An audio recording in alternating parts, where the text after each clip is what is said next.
कहते हैं कि तारीफ़ सुनना किसको पसंद नहीं आता। अगर मियाँ अपनी बीवी की तारीफ़ करे तो बात और भी बन जाती है। शादी समारोह चल रहा था। मियाँ अपनी बीवी से कहता है कि तुम आज बहुत सुंदर लग रही हो, खूबसूरत लग रही हो। बीवी खुश हो जाती है। खुश होने के बाद कहती है क्या काम है। तभी वो कहता है कि मेरा एक दोस्त है, वो तुम्हारा इंतज़ार कर रहा है, जाकर तुम उससे कुछ बातें कर लो। उसकी बीवी दोस्त के पास जाती है। दोस्त के पास जाने के बाद बातचीत करती है और कुछ देर बाद वो कहता है कि चलो सोने का वक्त हो चला है, अब साथ सोते हैं। जैसे ही वो महिला ये बात सुनती है उसके पैरों तले ज़मीन खिसक जाती है। गुस्से में तमतमाते हुए अपने पति के पास आती है, आकर कहती है कि तुम्हारा दोस्त मुझसे बदतमीज़ी कर रहा है। वो पूछता है कि क्या बदतमीज़ी कर रहा है। वो कहता है कि तुम मेरे साथ सोने के लिए चलो। तो पति कहता है कि क्या बुराई है इसमें, ये वीआईपी हाउसिंग सोसाइटी है, यहाँ पर सब इस तरह की आम बातें हैं। तुम जाकर मेरे दोस्त के साथ सो जाओ और मैं उसकी बीवी के साथ सो जाऊँगा। महिला ने इस बात को साफ इनकार कर दिया और गुस्से में वो अपने घर चली जाती है। उसके बाद उसको मनाने की कई बार कोशिश की जाती हैं और कई तरह से, कभी शराब पिलाई जाती थी तो कभी कुछ। जब बात हद से ज़्यादा बीत जाती है तब वो महिला पहुंच जाती है थाने में और थाने में जाने के बाद 21 जून 2023 को अपने पति सहित 9 लोगों के खिलाफ एफआईआर दर्ज कराती है कि मेरा पति अपने दोस्तों के साथ सोने के लिए मजबूर कर रहा है। महिला बताती है कि मध्य प्रदेश के ग्वालियर की रहने वाली है। उसका जो पति है उत्तर प्रदेश के मुरादाबाद का रहने वाला है और ये दोनों मिलकर पति पत्नी उत्तर प्रदेश के नोएडा का एक वीआईपी हाउसिंग सोसाइटी है सेक्टर 137 में, वहाँ रहते हैं। पुलिस मुकदमा दर्ज करती है और मामले की जांच आगे बढ़ाती है। ये महिला जितनी होशियार थी, समझदार थी, आज की कहानी जो मैं आपको सुनाने जा रहा हूँ उस कहानी में वो महिला इतनी समझदार नहीं होती, होशियार नहीं होती, क्योंकि वो महिला ऐसा घिनौना काम उसके साथ होता है जिसकी उसने भी, और जहाँ तक ये बात पहुँचती है, उन लोगों ने कल्पना भी नहीं की थी।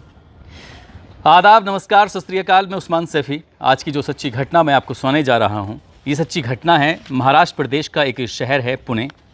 दरअसल एक व्यक्ति जिसका नाम होता है इम्तियाज़ हसीन शेख, वो फ़ोन मिलाता है। फ़ोन मिलाने के बाद कहता है मियाँ अस्सलाम वालेकुम। वो कहता है वालेकुम सलाम। मियाँ आज अपनी बीवी को भेज दो, उनसे बात करनी है, मुलाकात करनी है। तो जैसे ही मियाँ ये बात सुनता है, मियाँ को गुस्सा आ जाता है। वो कहता है कि इस तरह की बदतमीज़ी मत किया करो, अगर तुम ऐसे ही बदतमीज़ी करोगे तो सही नहीं होगा। वो बार बार फ़ोन करता था। जब बात नहीं मानी जाती थी तो वो गालियाँ देनी शुरू कर दिया करता था, कभी उसको, कभी उसकी माँ को, उसकी बहन को।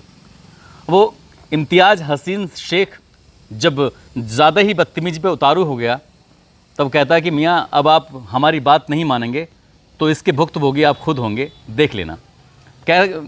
मियाँ कहता है कि कोई दिक्कत नहीं है, जो भी होगा मैं देख लूँगा। बस इतना कहना था। उसके बाद कुछ ऐसा होता है कि जिसकी उसने खुद ने कल्पना नहीं की थी। दरअसल मियाँ की जो बीवी थी उसका एक वीडियो होता है और सोशल मीडिया पर वायरल हो जाता है। जब वो मीडिया में वायरल होता है तो रिश्तेदार उस वीडियो को उस मियाँ की बीवी को जाकर दिखाते हैं। कहते हैं कि ये तुम्हारी बीवी दिखाई देती है, ऐसा लगता है जैसे तुम्हारी बीवी हो।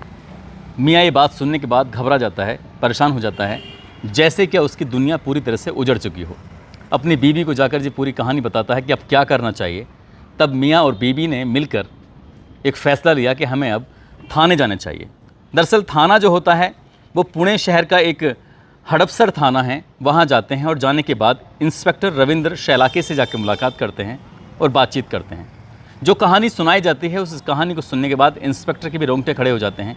सोचने पर मजबूर हो जाता है कि इस दुनिया में कैसे कैसे दरिंदर रहते हैं, क्या वाकई उनके अंदर इंसानियत नहीं है।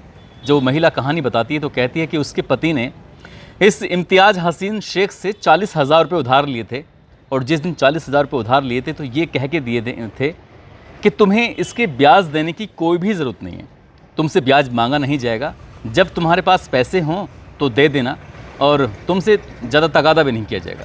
दरअसल मियाँ के पास मजबूरी ही इतनी थी, बहुत ज़्यादा मजबूरी होने की वजह से उसने 40,000 रुपये कर्ज़ लिया था और कर्ज़ लेने के बाद वो सीधा अपने काम में लग जाता है, लेकिन काम उसका चलता ही नहीं है और वो पैसे जो लगाए थे अपने काम में, बिजनेस में, वो पैसे भी मारे जाते हैं।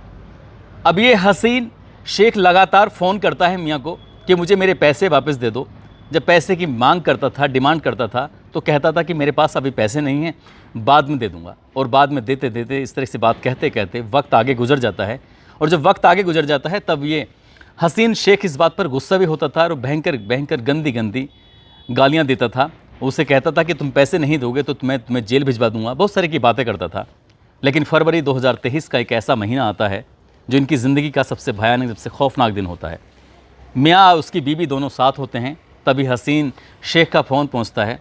वो कहता है कि मियाँ मुझे तुम सबसे बहुत ज़रूरी बात करनी है। वो कहता है कि ठीक है, बात कर लेंगे। और बात करने के लिए वो एक सरकारी क्वार्टर होते हैं, सरकारी कॉलोनी होती है, उसी जगह पर दोनों को बुला लिया जाता है।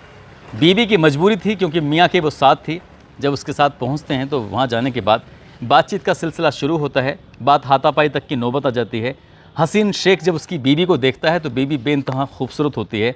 उसकी बीवी की खूबसूरती को देखकर वो कहता है कि ठीक है, वो सारे के सारे पैसे ख़त्म हो जाएंगे, ना मुझे ब्याज चाहिए ना मुझे मूल चाहिए, बस अपनी बीवी को मेरे पास थोड़ी देर के लिए भेज दो।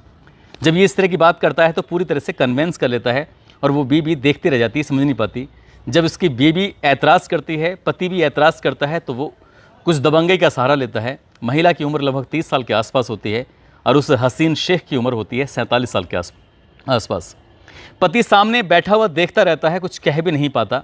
और वो दबंग व्यक्ति जो साहूकार होता है, हसीन शेख होता है, उसकी बीवी के तन से एक एक कपड़े अलग करने के बाद उसके साथ वो उसी घटना स्थल पर पति के सामने ही पत्नी का रेप करता है। जब तक उसका मन नहीं भर जाता तब तक वो उसके साथ ऐसे ही उसके शरीर से खेलता रहता है। और खेलते खेलते जब वक्त गुजर जाता है तो बीवी अपने मियाँ के साथ चली जाती है, रोती हुई, बिलखती हुई। जब ये घटनाक्रम को अंजाम दिया जा रहा था तब वो रोते हुए, गिड़गिड़ाते हुए लगातार अपने पति से भी और उस साहूकार से भी रहम की अपील कर रही थी, भीख मांग रही थी। लेकिन उस साहूकार के कानों पर असर नहीं पड़ रहा था। और जो उसका पति होता है, पति कमज़ोर था पैसे से और वैसे भी ताकतवर नहीं था, दबंग नहीं था, इसलिए अपनी बीवी के सामने जुल्म होता हुआ देखता रहता है, कुछ कह नहीं पाता। कई दिन बीत जाते हैं, सदमे से वो निकल नहीं पाते, समझ नहीं पा रहे थे कि जो हुआ है उनके साथ वो कैसे उसे ख़त्म करें, कैसे नहीं ख़त्म करें। और ये वक्त बीतने लगता है, धीरे धीरे इस ज़ख्म को भरने की कोशिश कर रहे थे मियाँ और बीवी दोनों मिलकर। लेकिन कहते हैं कि जो कुछ हमारे साथ इतिहास में बीत जाता है वो भविष्य में हमारा पीछा ज़रूर करता है। और इस कहानी में भी कुछ ऐसा ही होता है। जो साहूकार होता है उसको उसकी मूल धनराशि मिल नहीं पाती है। वो बार बार उसकी बीवी को परेशान करता था, उसको बार बार भेजने की अपील किया करता था। और जब उसकी बीवी आने के इनकार कर दिया करती थी, वो पास जाने से मना कर दिया करती थी, तो वो उसे भद्दी भद्दी गालियाँ देता था, गंदी गंदी बातें किया करता था। और जब हद से ज़्यादा बात जब बीत जाती है तो उसके बाद जुलाई का ये महीना चल रहा था। उसने कहा कि तुम्हें अपनी बीवी को हर हाल में भेजना ही होगा या फिर मेरे पैसे मुझे वापस कर दो। अब पैसे उसके पास थे नहीं। बीवी को भेजने से जब उसने मना किया, बीवी खुद भी नहीं जाना चाहती थी। लेकिन इसने उस दिन पहली ही मुलाकात में उसके साथ जो उसका आपत्तिजनक वीडियो था वो अपने मोबाइल में उतार लिया था। इस बात को ना वो महिला जानती थी ना उसका पति जानता था। और वो वीडियो बनाने के बाद उसने उसको रखा हुआ था। एक दो बार उसने चेतावनी दी कि मेरे पास कुछ ऐसे सबूत हैं, यदि मैं उसे सार्वजनिक कर दूंगा तो तुम ज़माने में रुस्वा हो जाओगे। मियाँ और बीवी समझ नहीं पा रहे थे कि आखिरकार वो सच बोल रहा है, झूठ बोल रहा है। लेकिन वो सचमुच ऐसा ही कर देता है। 25 जुलाई 2023 को वो उस वीडियो को सोशल मीडिया के अलग अलग अकाउंट पर अपलोड कर देता है। और जैसे ये वीडियो बहुत तेज़ी के साथ वायरल होता है तो उस महिला की दुनिया पूरी तरह से उजड़ जाती है। वो समझ नहीं पा रही थी, उसका पति भी नहीं समझ पा रहा था कि आखिरकार हुआ है तो क्या हुआ है। जब लोगों ने, उसके रिश्तेदारों ने आकर पूरी कहानी बताई कि तुम्हारा वीडियो सोशल मीडिया पर वायरल हो रहा है, तब हस्बैंड वाइफ ने, मियाँ और बीवी ने मिलकर सीधा थाने पहुँचते हैं। और थाने जाने के बाद पूरी कहानी बयां करते हैं। जब पुलिस वाला इस कहानी को सुन रहा था तो वो भी भावुक हो जाता है। गुस्से में आकर सीधा उस व्यक्ति को गिरफ्तार करने के लिए जब टीम भेजी जाती है तो आखिरकार कड़ी मशक्क़त के बाद उस व्यक्ति यानी कि इम्तियाज़ हसीन शेख को गिरफ्तार कर लिया जाता है। गिरफ्तार करने के बाद कोर्ट में भी हाजिर किया जाता है। पुलिस की कोशिश है कि उस व्यक्ति को कम से कम समय में ज़्यादा से ज़्यादा सज़ा मिले। हालांकि पुलिस ने उसे अपनी तरीके से पूछताछ करी, पुलिस ने अपनी तरीके से बातचीत की। कहते हैं कि पुलिस जब गुस्से में आती है तो आदमी के किसी अपराधी की अच्छे से सिकाई करती है, पिटाई करती है। इसमें भी ऐसे ही पता चलता है कि जो पुलिस बहुत गुस्से में थी, उसकी बीवी के साथ जो ऐसा हुआ। यही कहानी जब सोशल मीडिया के माध्यम से लोगों को पता चल रहा था तो लोगों को यकीन नहीं हो रहा था कि इस दौर में इंसानों की संख्या कम और हैवानों की संख्या लगातार बढ़ती चली जा रही है। महज 40,000 रुपये के लिए उसने उसकी बीवी का गलत इस्तेमाल किया। उसके साथ वो बार बार रेप करने की कोशिश कर रहा था, पहले ही वो रेप कर चुका था। काश की जो पहली कहानी जो मैंने आपको सुनाई थी नोएडा वाली, उस कहानी में उस महिला ने वक्त के रहते ही अपने पति के खिलाफ़ और पति के दोस्तों के खिलाफ़ कुल मिला के 9 लोगों के खिलाफ़ मुकदमा दर्ज कराया, उन्हें गिरफ्तार कराया। उनके खिलाफ़ जांच चल रही है और जांच में ये जो साबित होगा कि उसकी बीवी के साथ वो स्वैपिंग वाला मामला था या नहीं था, उसकी बीवी को सोने के लिए मजबूर किया जाता था नहीं किया जाता था, ये जांच का विषय है। लेकिन क्राइम होने से पहले ही क्राइम रुक गया। इस कहानी में भी कुछ ऐसा ही होना चाहिए था। ये महिला अगर साहूकार का विरोध कर देती और पुरजोर तरीके से विरोध करती, उसका पति विरोध करता, तो कभी भी उसकी महिला का रेप नहीं होता, उसके साथ ऐसी घटना नहीं होती। लेकिन कहते हैं कि इंसान अगर अपने आप में कमज़ोर है तो कोई भी व्यक्ति उसका फ़ायदा उठा लेता है। इस कहानी में भी ऐसे ही होता है। दोस्तों, इस पूरे घटनाक्रम को सुनाने का उद्देश्य किसी को परेशान करना नहीं है, किसी का दिल दुखाना नहीं है, बल्कि आपको जागरूक करना है, आपको सचेत करना है, आपको बताना है, आपको जताना है कि यदि क्राइम की दस्तक आपके दहलीज तक पहुंच जाए, आपको एहसास हो जाए कि इस बात से क्राइम हो सकता है, तो आपको सतर्क होने की ज़रूरत है। आपको नज़दीकी पुलिस स्टेशन में जाने की ज़रूरत है, आपको मदद लेने की ज़रूरत है।